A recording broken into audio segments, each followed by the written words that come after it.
नमस्कार, जय हिंद साथियों। उल्टी 420 में आपका स्वागत है। दोस्तों, आज की इस क्लास में एनसीईआरटी सार संग्रह कक्षा 6 से लेकर 12 तक का वन लाइनर क्वेश्चन देखेंगे। इसमें चैप्टर होगा भारत की भौगोलिक अवस्थिति। चलिए वीडियो की शुरुआत करते हैं। भारतीय सभ्यता व संस्कृति का विकास सिंधु घाटी सभ्यता से माना जाता है, जो अपने विशाल साम्राज्य, व्यापार, सांस्कृतिक विकास व आर्थिक सफलताओं के लिए जानी जाती है।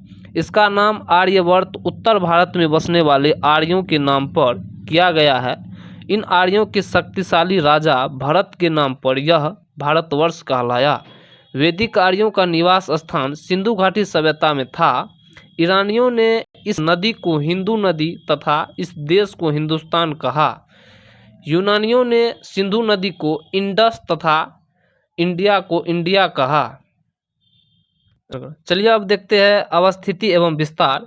एशिया महाद्वीप के दक्षिण मध्य भाग में स्थित भारत विविधताओं का देश है। इसके चतुष्कोणीय आकार और अवस्थिति ने इसे विशिष्ट भौतिक विविधता प्रदान की है। इस देश के उत्तर में ऊंचे हिमालय पर्वत, मध्य में विशाल नदी द्रोणियाँ, उत्तर पूर्व और दक्षिणी भाग में वनाच्छादित पहाड़ियाँ तथा उत्तरी पश्चिमी भाग में रेतीले मरुस्थलों का विस्तार है। यह उत्तर में हिमालय पर्वत, उत्तर पश्चिम में हिंदू कुश व सुलेमान श्रेणियाँ, उत्तर पूर्व में पूर्वांचल पहाड़ियाँ तथा दक्षिण में विशाल हिंद महासागर से सीमांकित एक बृहत भौगोलिक इकाई है, जिसे भारतीय उपमहाद्वीप कहा जाता है। भारतीय उपमहाद्वीप के अंतर्गत भारत, बांग्लादेश, भूटान, नेपाल, मालदीव, श्रीलंका और पाकिस्तान सहित कुल 7 देश आते हैं। क्षेत्रफल की दृष्टि से भारत से बड़े देशों के क्रम इस प्रकार है: रूस, कनाडा, संयुक्त राज्य अमेरिका, चीन, ब्राजील, ऑस्ट्रेलिया और भारत है। यानी कि क्षेत्रफल की दृष्टि से सबसे बड़ा देश की बात करें तो वह रूस हो जाएगा और 7वें स्थान पर भारत आता है क्षेत्रफल की दृष्टि से। भारत अक्षांशीय एवं देशांतरीय दृष्टि से क्रमशः उत्तरी गोलार्ध और पूर्वी गोलार्ध में स्थित है। भारत की मुख्य भूमि दक्षिण से 8 डिग्री 4 मिनट से 37 डिग्री 6 मिनट, उत्तरी अक्षांशों एवं पश्चिम से पूर्व 68 डिग्री 7 मिनट से 97 डिग्री 25 मिनट पूर्वी देशांतरों के मध्य विस्तृत है। यदि हम भारत की द्वीप समूहों को सम्मिलित करते हैं तब इसका दक्षिण में विस्तार 6 डिग्री 45 मिनट उत्तरी अक्षांश से शुरू होता है। इस प्रकार संपूर्ण भारत का अक्षांशीय विस्तार 6 डिग्री 45 मिनट से 37 डिग्री 6 मिनट उत्तरी अक्षांशों के मध्य है।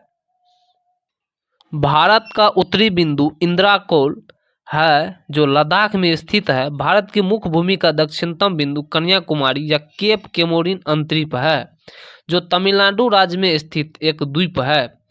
मुख्य भूभाग के दक्षिण पूर्व में अंडमान एवं निकोबार द्वीप समूह है तथा दक्षिण पश्चिम में लक्षद्वीप समूह है।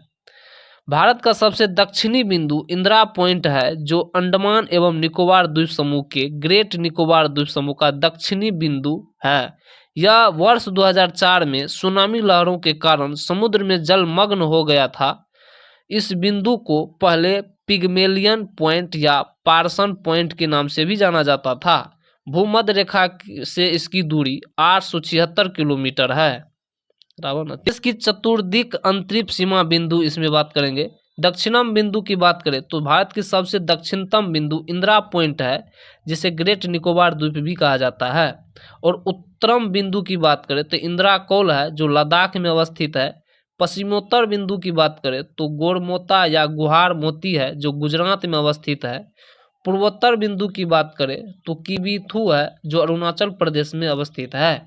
मुख्य भूमि का दक्षिणतम बिंदु तमिलनाडु है, जो 8 डिग्री 4 मिनट उत्तरी अक्षांश पर अवस्थिति है। अब चलिए बात करते हैं अक्षांशीय एवं देशांतरीय विस्तार का प्रभाव। भारत का अक्षांशीय एवं देशांतरीय विस्तार लगभग समान है, परंतु भूमि पर दोनों में वास्तविक दूरी समान नहीं है, क्योंकि दो देशांतरों के बीच की दूरी ध्रुवों की ओर कम होती जाती है, जबकि दो अक्षांशों के बीच की दूरी लगभग सर्वत्र यानी कि एक समान रहती है। इसलिए भारत का पूर्व से पश्चिम का विस्तार उत्तर भारत से दक्षिण विस्तार की अपेक्षा कम प्रतीत होती है।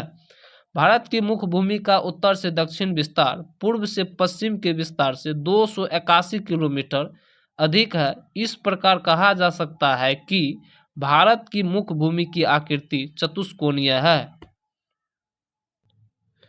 अक्षांशीय विस्तार का प्रभाव। कर्क रेखा या 23.5 डिग्री उत्तरी अक्षांश देश के लगभग मध्य भाग से 8 राज्यों से गुजरता है, जो गुजरात, राजस्थान, मध्य प्रदेश, छत्तीसगढ़, झारखंड की राजधानी रांची, पश्चिम बंगाल, त्रिपुरा एवं मिजोरम है, एवं पड़ोसी देश बांग्लादेश से होकर भी गुजरती है। 23.5 डिग्री उत्तरी एवं दक्षिणी अक्षांशों के मध्य उष्णकटिबंधीय क्षेत्र का विस्तार है। कर्क रेखा भारत को लगभग 2 बराबर भागों में बांटती है, जिसका दक्षिणी हिस्सा उष्णकटिबंध और उत्तरी हिस्सा उपोष्ण कटिबंध या कोष्ण शीतोष्ण कटिबंध कहलाता है। अतः भारत का विस्तार उष्ण एवं उपोष्ण दोनों कटिबंध में अवस्थित है। अधिक अक्षांशीय विस्तार का प्रभाव दिन और रात की अवधि पर भी पड़ता है। केरल में सबसे छोटे एवं सबसे बड़े दिन में 45 मिनट का अंतर है, जबकि लेह यानी कि लद्दाख में यह अंतर 5 घंटे का है। विषुवत रेखा से काफ़ी दूर पर स्थित भारत की उत्तरी भाग जो जम्मू कश्मीर में है, में सूर्य की किरणें अत्यंत तिरछी पड़ती है, जिसके परिणाम स्वरूप यहाँ सूर्य ताप कम मिलता है। यानी कि सूर्य का रोशनी जब तिरछी पड़ेगा तो वहाँ का ताप कम पड़ेगा, और सीधा खाड़ा पड़ेगा तो ताप अधिक पड़ेगा। और शीत ऋतु में अत्यधिक ठंडा पड़ती है। इसके विपरीत भारत का दक्षिण भाग केरल और तमिलनाडु राज्य है, विषुवत रेखा से काफ़ी निकट है। अतः यहाँ सूर्य की किरणें अपेक्षाकृत लंबवत यानी कि सीधी पड़ती है और सूर्य ताप अधिक मिलता है।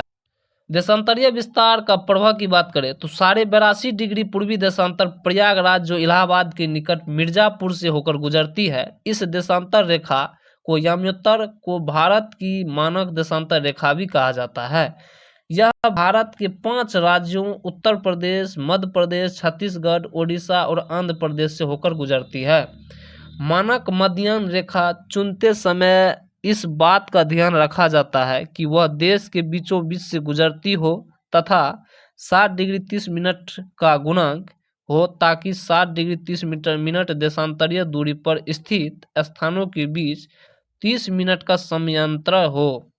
पृथ्वी 24 घंटे में 360 डिग्री घूम जाती है, अतः एक देशांतरीय दूरी तय करने में पृथ्वी को 4 मिनट का समय लगता है। भारतीय मानक समय 82.5 डिग्री पूर्वी देशांतर है, जो ग्रीनविच मध्य समय या ग्रीनविच मीन टाइम, जिसे शॉर्ट फॉर्म में GMT कहा जाता है, या 0 डिग्री देशांतर से 5 घंटे 30 मिनट आगे है। भारतीय मानक समय के कारण ही भारत में घड़ियां सभी जगह एक ही समय बताती है, जबकि पूर्वोत्तर राज्य अरुणाचल प्रदेश में सूर्योदय गुजरात के कच्छ की तुलना में लगभग 2 घंटे पहले होता है।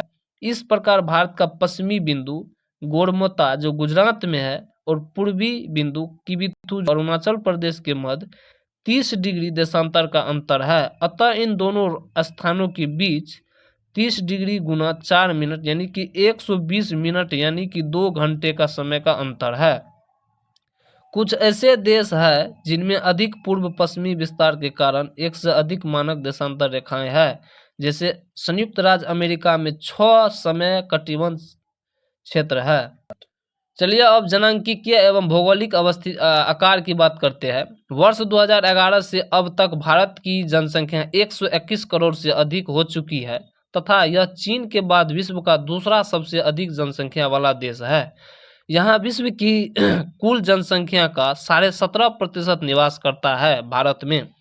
क्षेत्रफल की दृष्टि से भारत का विश्व का 7वां बड़ा देश है, जिसका क्षेत्रफल 32,87,263 वर्ग किलोमीटर है। यह विश्व के स्थलीय धरातल का 2.4% भाग है। उत्तर से दक्षिण तक इसकी वास्तविक दूरी 3214 किलोमीटर है, जबकि पूर्व से पश्चिम तक इसकी दूरी लगभग 2933 किलोमीटर है। चलिए अब भारत की स्थल व तटीय सीमा रेखा की बात करते हैं। भारत की स्थल सीमा रेखा अत्यंत विशाल है। इसकी स्थलीय सीमा रेखा तटीय सीमा रेखा के लगभग 2 गुनी है। भारत की स्थलीय सीमा रेखा की कुल लंबाई लगभग 15,200 किलोमीटर है। भारत की मुख्य भूमि की तटीय लंबाई लगभग 6100 किलोमीटर है। भारतीय द्वीपों यानी कि अंडमान निकोबार द्वीप समूह या लद्दाख समूह के साथ की तटीय सीमा रेखा सम्मिलित करने पर समुद्री तटीय रेखा की कुल लंबाई 7516.6 किलोमीटर हो जाती है। इसकी सबसे लंबी तट रेखा वाला राज्य गुजरात व सबसे छोटी तट रेखा वाला राज्य गोवा है। इससे आगे दूसरा क्लास होगा।